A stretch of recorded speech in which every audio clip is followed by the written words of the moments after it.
My name is John Hunley. I'm the surgical director for the kidney and pancreas transplant program at Piedmont Transplant Institute, and welcome to today's video that we're doing on the Living Donor Champion training. We're going to have several sections in this. The first section that we're going to talk about is why are we doing this? What's the purpose of this class and why are we making this video? We're going to talk about kidney failure, life on dialysis, kidney transplantation. We're going to go into a lot of detail about living donation and then have a section on becoming a living donor champion. I hope that all of you that are watching this will become living donor champions. And we're going to focus a lot on social media and how to engage social media in a way that will help you find a living donor. And last, we're just going to recap and encourage you on some different ways that you can get the word out. So the first thing that we're going to talk about today is why are we doing this? Why are we giving this class? And we've always judged how we're doing based on how our transplant patients do long term and what our outcomes are. And as you can see here on your slide, Piedmont has the lowest long-term graft loss in our region. Our 3-year graft loss, which we think is the most important thing to measure how we're doing, is lower than expected. It's a lot better than our local competitors, as you can see.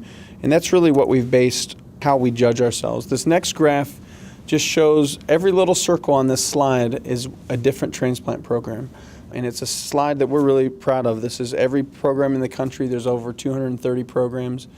And as you can see on here, the lower that you go on the graph, the better your outcome is. And then the farther to the right, the bigger your program is. So what this shows is that there's only one kidney transplant program in the country that is both bigger than us and has better long-term graft function. And that program is more than 1,000 miles away, so we're certainly the best in the region.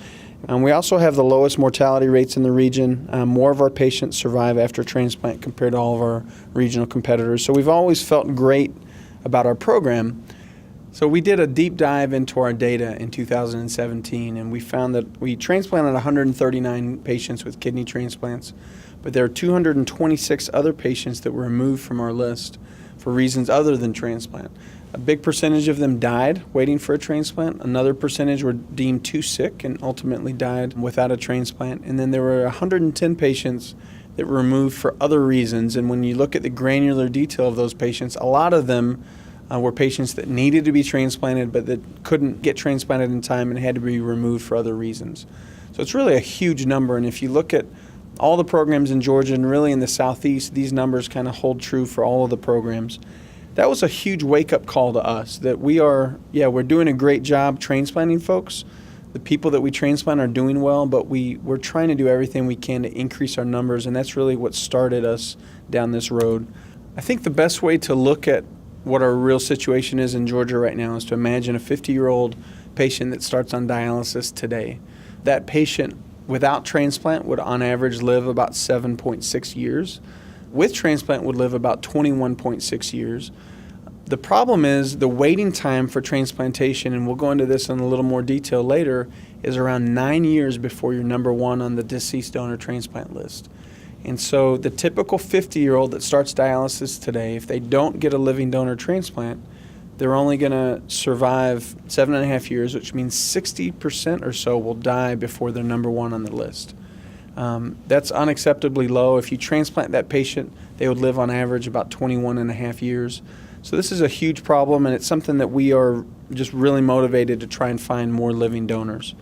The next thing we're going to talk about is just kidney failure. Kidney failure is something that a lot of you that are watching this video know all the details of it, but some of you don't. I'm just going to go over real quickly what the anatomy and physiology of the kidney is. As you can see on this diagram, the kidney makes urine that goes through the ureter down to the bladder, and then you urinate it out. The kidney's main jobs are to filter waste and excess water, to keep bone and tissue healthy, and to regulate blood pressure.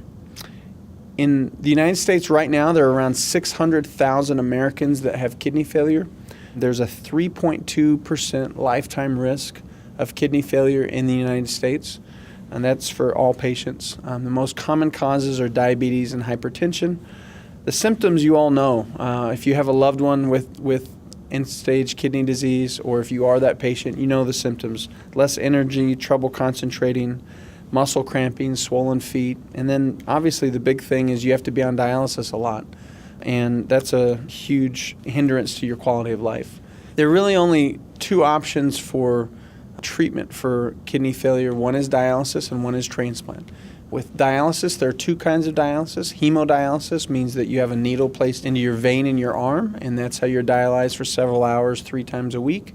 Peritoneal dialysis is a tube in your abdomen where your fluid is instilled into your abdomen and then drained out, and that has to be done every day. And as you can imagine, that requires a huge amount of time for these patients. Transplant is a great option for end-stage renal disease. Obviously, I've already shown you that the survival is better. In the United States last year, 19,850 kidneys were transplanted.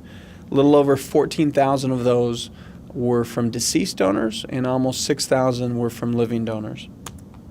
So what does life on dialysis look like? This is a picture. The eyes on this gentleman are blackened out.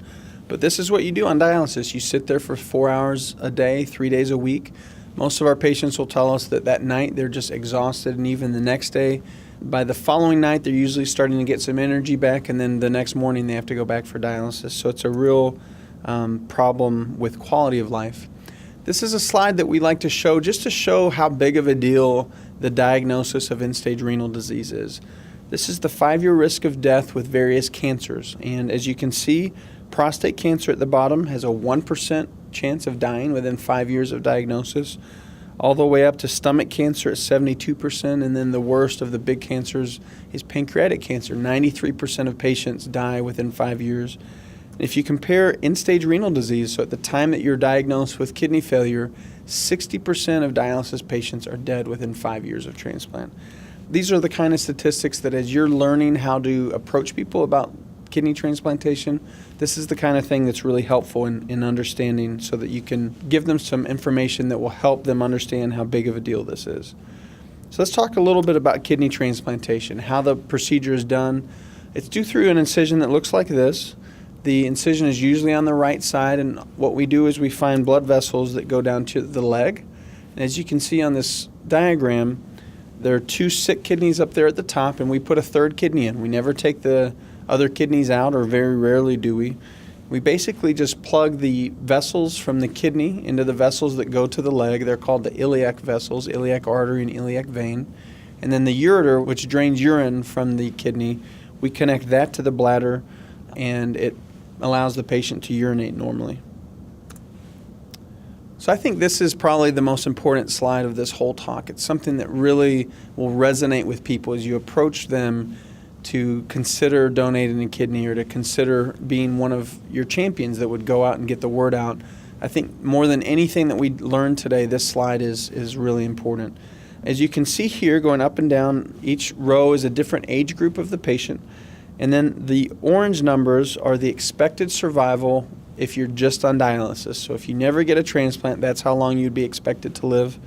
The blue numbers are the expected survival with a kidney transplant, and that is for all kidney transplants. So deceased donor transplants would be a little less than this. Living donor would be a little higher. And I just want to highlight some different ages so that you understand how this works. So if you're 20 years old, your median survival, or your expected survival, is about 17 years on dialysis.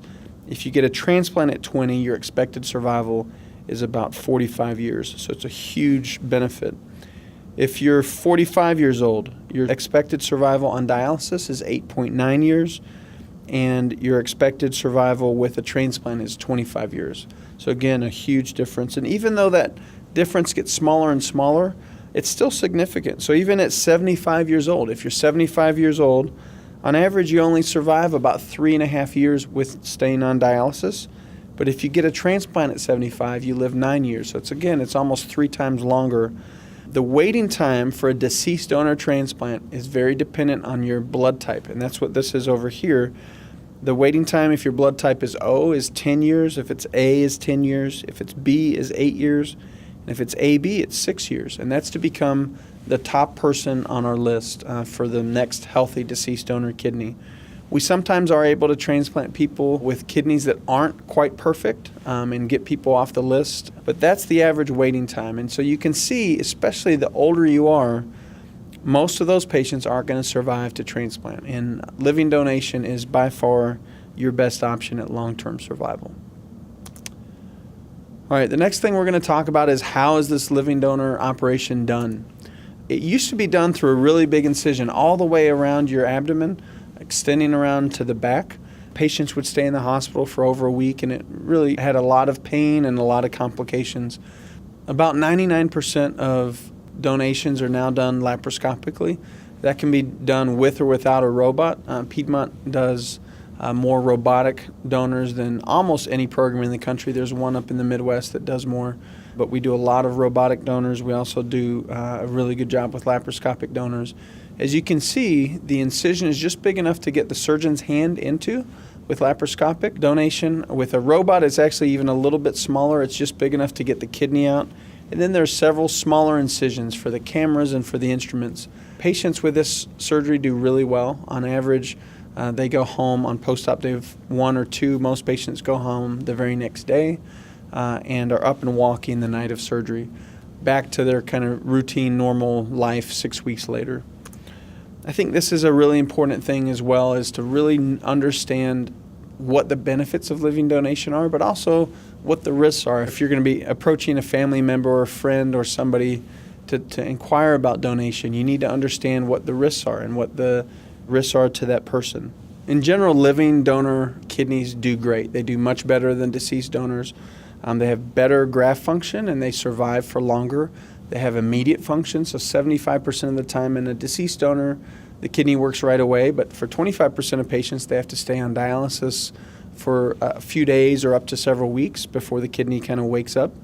With living donation, that's 98% nationally and way higher than 99% at Piedmont. I think we've had one in the last 8 years that didn't work right away.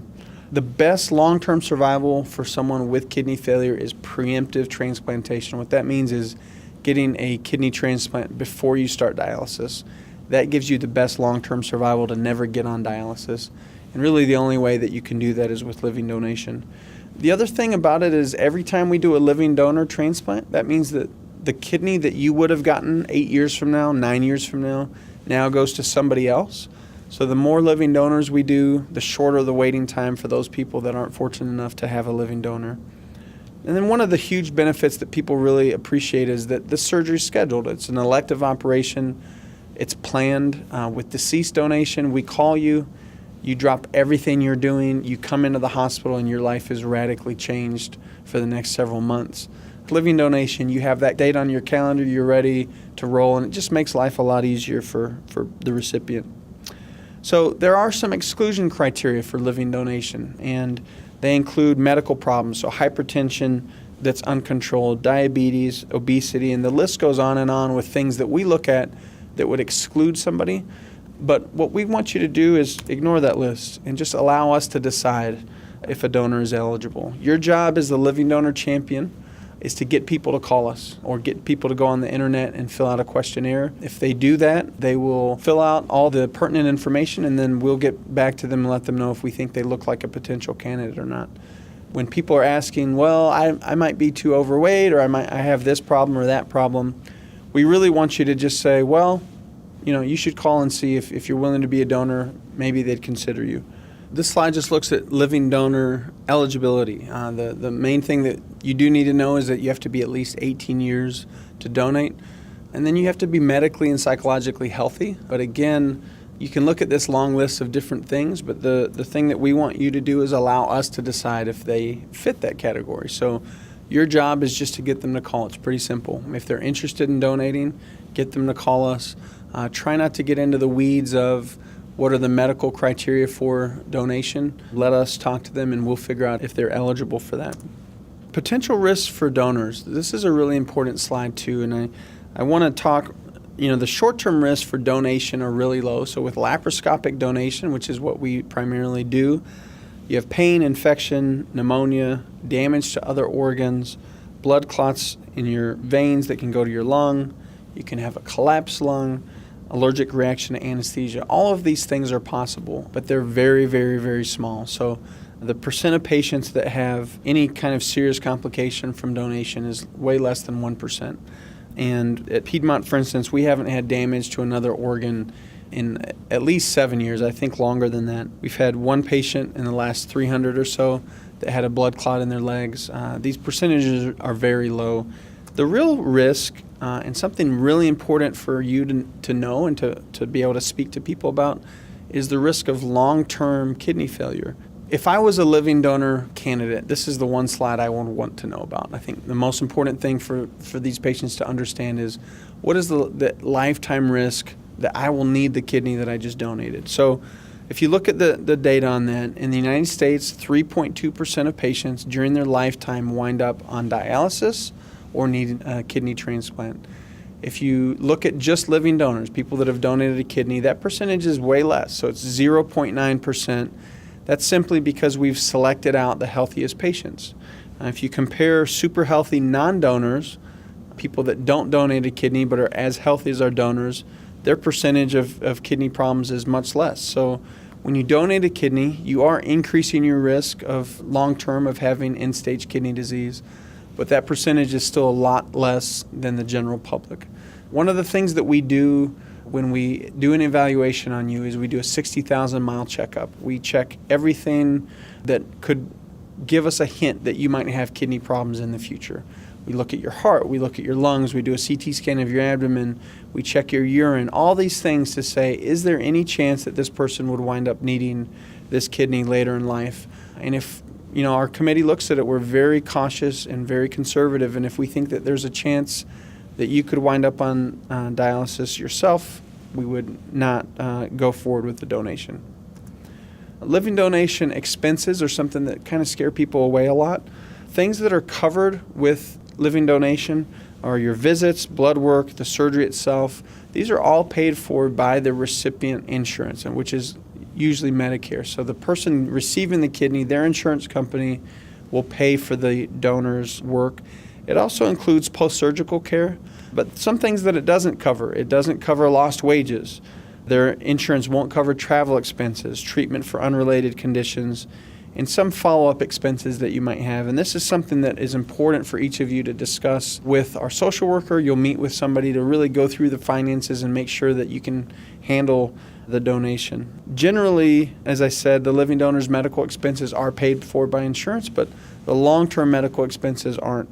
There are a lot of myths in living kidney donation, and I want to just go through some that I've heard of and what the actual reality is. So myth number one, kidney donors have to take medications for the rest of their lives. That's just not true. Generally, patients take stool softeners and pain medicines for a few weeks, and then they're off medicines from then on. Number two is debilitating pain for a long time.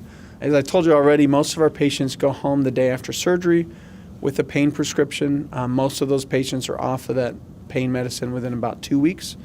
It's really rare to have long-term pain from this operation. The third is bed rest for a long time after surgery. I told you already, most patients are up and walking the night of surgery. They're home the next day, and we certainly encourage lots and lots of walking right after surgery. It decreases a lot of complications. Patients are afraid to do it because of a long hospital stay. And on average here at Piedmont, it's about 1.5 days is how long patients stay. Most go home the day after surgery. So myth number 5 is that you can't play sports anymore after you donate a kidney, which is not true. There have been many people that have donated a kidney and gone on to continue to be active in aggressive sports, even professional sports. So you can be back at full activity in about 6 weeks after donating a kidney. Myths number 6 and 7 are that you have to have a special diet and you can't have any alcohol after you donate, which just isn't true. We recommend for everybody a heart-healthy diet. There's nothing specific in your diet that would put you at risk of kidney failure unless you got really obese and diabetic and those kinds of things. Also, social alcohol is completely fine after transplant. Excessive alcohol, of course, is dangerous for everybody, but you have no increased risk with that as a kidney donor. Myth number 8 is that a female donor shouldn't get pregnant after donation. We do recommend that patients wait about 3 to 6 months after donating a kidney, but after that it should be perfectly fine. Long-term studies have shown very safe pregnancies after donating a kidney. So the last myth that I've heard is number 9, which is that donors' sex life will be negatively affected by donation. It's simply not true. Donors can go back to their normal sexual routine after surgery as soon as they feel able to do so. So there's no limitation there. Blood type matching is something that you'll hear a lot about. You do have to have the same blood type to be able to donate a kidney.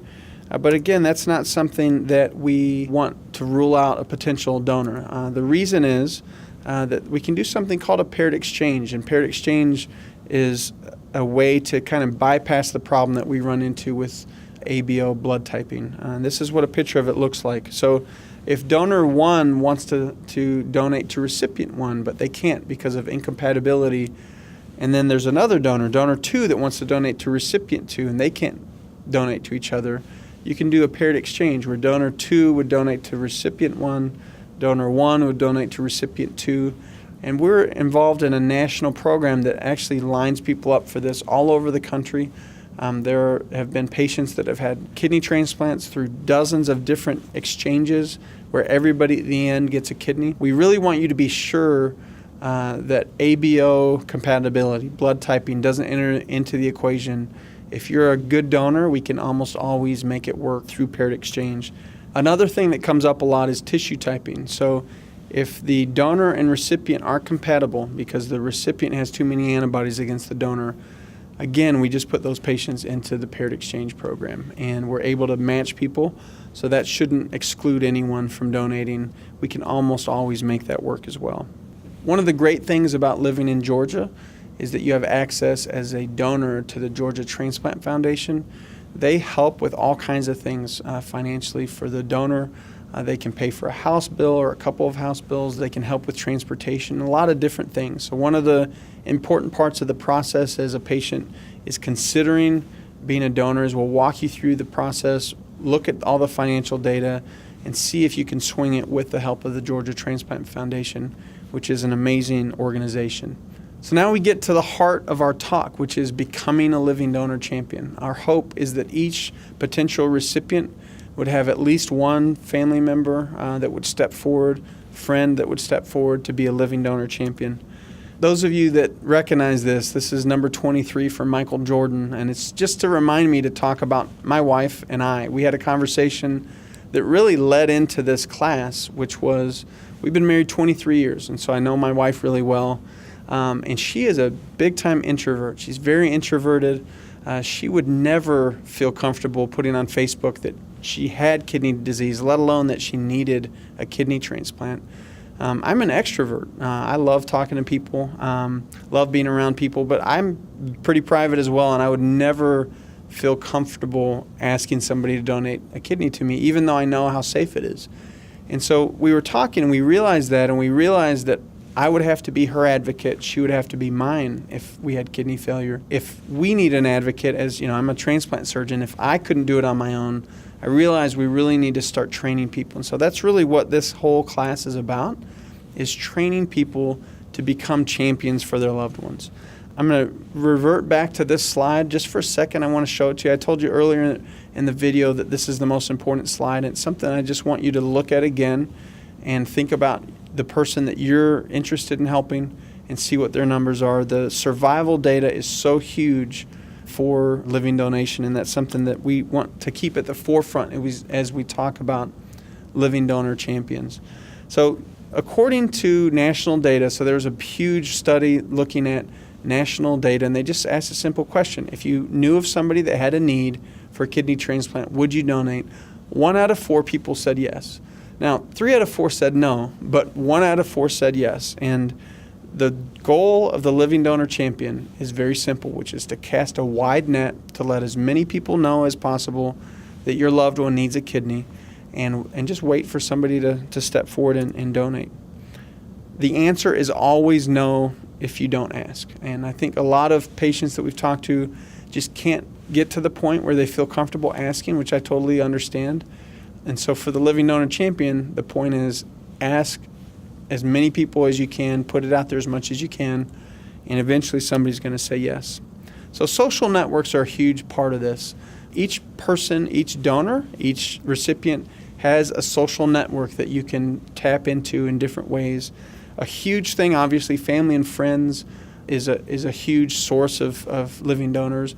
Churches are huge too. So if you can get your pastor to speak up about it at church, if you can get up onto the podium and say, my cousin needs a kidney, and this is the survival with transplant. This is without transplant.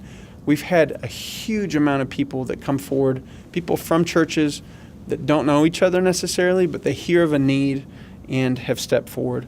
All sorts of other groups, as we've listed on this slide. The media is also a great place to go, especially if you live in a smaller town with a smaller newspaper that's always looking for human interest stories. We've had a lot of stories come out, and also in bigger cities, including Atlanta, on TV, newspaper, different websites where people's stories are told and donors come just from the people watching. Community flyers, blogs, all kinds of different things that you can do. Facebook and Twitter, we're going to talk a little bit more about here on the next couple of slides. So how do you do this? How do you use a social network? You just have to be very intentional. You have to plan ahead, ask for help, especially with churches. Sit down and really meet with the pastor and make sure they understand the statistics behind it, the life or death nature of this, and then the low risk to the donor. If the pastor or the person that's up on the podium that's going to advocate for you knows the statistics, it'll usually help a lot. And also just posting bulletins, flyers, we're going to show you some examples of that. Another thing that is really helpful is carrying a little business card that identifies you as a living donor champion. A little business card that says, I'm the living donor champion for my cousin or my brother or my wife, with some of their information on it, so that when you meet somebody, you might meet somebody in the grocery store. We've transplanted people that have literally met in the grocery line, and somebody saw their fistula on their arm and said, what is that? And they said, oh, I'm on dialysis, and that person wound up donating a kidney. So you never know when it's going to happen, and so having a little business card is something that can be really helpful for the living donor champion. Starting this conversation can be a little awkward, and I think calling yourself a living donor champion has a name that people would be, oh, what's that? What does that mean? Start with a story. Personal details make people more responsive. Share information about kidney disease and about living donation. And remember to always give them an out. So when you're talking to somebody one-on-one, it can be a little intimidating. You don't want to scare the person, and you also don't want to sound like you're saying like, hey, give me a kidney. So I think a technique that works really well is just saying, I'm looking for people to donate. I'm also looking for people to help me advocate. So you might not be able to donate, but you could become a living donor champion as well. Or you might just hear of somebody that says, hey, I'd love to donate a kidney. So, take my card, and if that ever comes up, give me a call. These are some key comments that you can make that can help. So the workup to be a kidney donor is very thorough and free. The transplant team will not let you donate unless they're confident you'll be healthy after donation. If I tell you about it, even if it is not for you, you might tell someone else and it might be right for them. So these are things that are just important to kind of have in your mind as you're talking to people, important things that they need to understand and that can help get the message across. So these are some things that you can't do. You can't pressure anyone. You can't use force, obviously. You cannot bribe someone. You cannot pay someone. These are all things that are illegal in the United States. So common concerns. I've heard many times people say, I don't feel like I have the right to ask other people to donate. And as a living donor champion, I don't think you have the right not to. You're an advocate for the person you love. They're the one that is at risk of dying, and the people that are donating, people are willing to do it if you just ask the right person. So you have the knowledge, your loved one needs the help, and I think that your responsibility is to spread the word. Another common concern that kind of goes with the last one is I'm being too pushy. And again, the key part of that is don't be pushy. Always give people an easy out, and maybe give them the easy out right up front and just say, I'm going to tell you about this because you might be able to hear of somebody that wants to donate. You might be willing to be a donor champion, or who knows, you might be willing to donate yourself. Kind of put that in at the end. The key is finding the one person. You don't have to convince 20 people to donate. You have to find one person to donate, and that person is going to step forward the second they hear about the issue. So once they hear that there's a problem, they're going to come forward. You don't need to be pushy. You just need to let the message get out there. So I want to just show you and encourage you with some success stories, unusual things that people have done through the years that have gotten a kidney for their loved one. So this is a picture of a gentleman, I think he was in Florida, and he was waiting. He was trying to find somebody to donate and couldn't. He couldn't donate himself. So he just strapped this board on his chest and started walking through the streets. And sure enough, within a few days, somebody called, donated a kidney to his wife. So that's just one example that is outside of the box. It might not be for everyone, but getting the message out there works. There are a lot of ways to advertise. Two really effective ways that we've had patients get the word out is business cards. I mentioned Vistaprint.com. You can make business cards really cheap and make some neat looking ones that can catch people's eye. The second thing that Vistaprint.com and other websites have is card magnets. I'm going to show you a couple of pictures of some card magnets that can get the word out, and we've had people get kidneys through that. It's important when you, on these business cards that you hand out, that you always have Piedmont's name, the phone number, which we're going to give you here at the end of the talk, and some information like your name. So it has to have the recipient name on it, or else we won't know who it's for. So that needs to be present on card magnets, business cards. One of the important parts for both magnets and business cards is you don't want to put your blood type on there. You don't want people to look at it and count themselves out because they're not the same blood type. We don't want blood types on anything. That's a mistake I think people have made several times in this kind of advertising. These are a couple examples of the card magnets. As you can see, the card magnet can be big. It can be pretty huge and just on the side of your car with all the phone numbers, all the information required. I think this is a great idea and has been effective. These are a couple of examples of business cards that people have used effectively in the past. My favorite one's the two-sided one.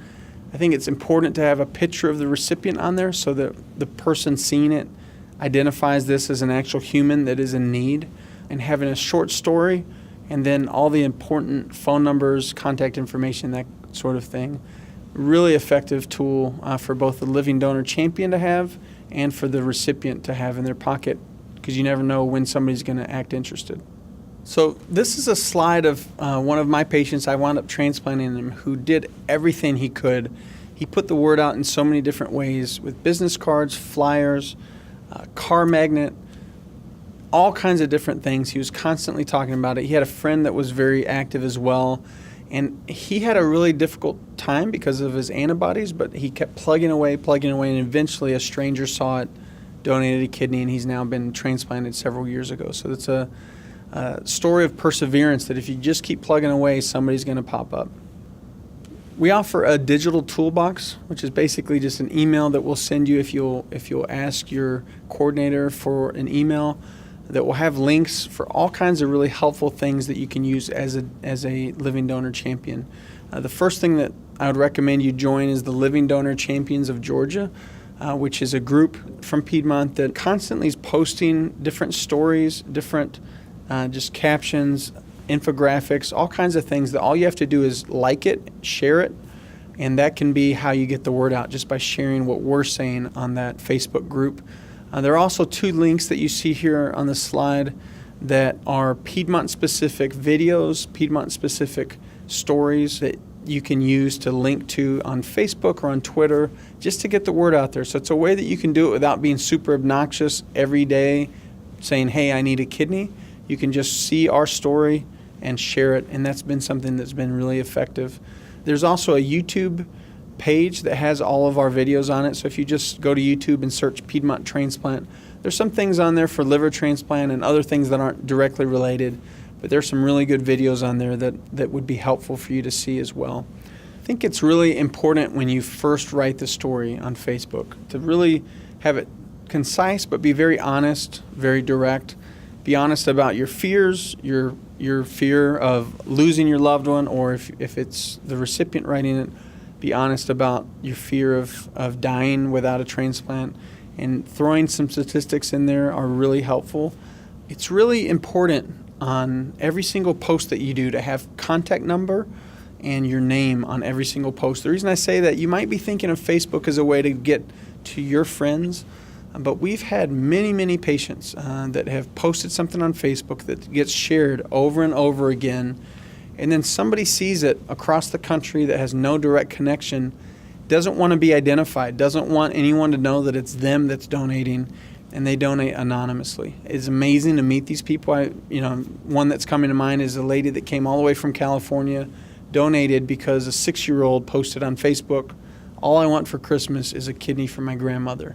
And that was shared many times This lady in California saw it, donated a kidney, never met the patient, didn't want her name to be known even, just wanted to do it as an anonymous gift. And so always put your name and then the number for Piedmont on every single post that you do so that people have a way to contact us. Another thing that you can do on the website shown on your slide there is develop a kidney campaign. It's misspelled intentionally. The Living Kidney Donor Network has great tools on how to create a website. It only costs about $15 a year, which is a lot cheaper than other things, and you can have your own website, and on your business cards, your magnets, all those kinds of things, you can direct people to your website. On that website, you can have links to the Living Donor Champion group, to the Piedmont's different things, and it's something that has been very effective for patients.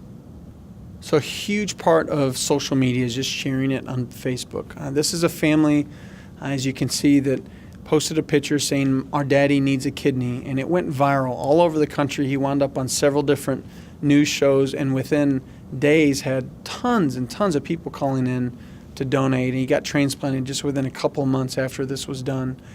So this is something that's really effective. This is one of our own patients here at Piedmont. They just took a picture of themselves with a white poster board, and then every once in a while they'll post it with a different message on it. So they Photoshop in the text onto that blank white poster board. This is also an example of what, people usually put their ABO type, and I just want to remind you, try not to do that because it might dissuade some people from being willing to call us and donate. This last slide has a few other resources on it that are very effective. The bottom one is a story that was done here in Atlanta about how to become a living donor. And if you would only watch one video, I would watch this one. It's based in Piedmont, but it really gives a lot of neat information about how to donate. And the journalist that did it was a donor themselves and just did a great job. And I think if you send one story out, this is the one to do. This is also on our digital toolbox. It's on the Living Donor Champions of Georgia. So we normally have this class taught in a big group with a lot of people there, and we always break out into small groups. In those small groups, we talk about what can you do. And I just would encourage you, instead of doing that, obviously we're on a video, encourage you to call people, get your friends together and watch this video together so that you can have some dialogue and some brainstorming on how you can do this. Rather than just send a link, have a little party, invite people over and watch this video with them so that they can understand all the important facets of transplantation and how important living donation is for you. And I think that's probably the most effective way to do it. And just to wrap this up, the job of a living donor champion is pretty simple. It's just to spread the word and get people to call us. Listed here are phone numbers that you can call depending on the recipient's last name. You just look at the alphabetical list there and decide which person to call. Any of these numbers would work, though. They'll get you to the right person. Thank you so much for listening to this video. I hope it was helpful, and I hope that with your help, your loved one will get transplanted with a living donor very soon here at Piedmont.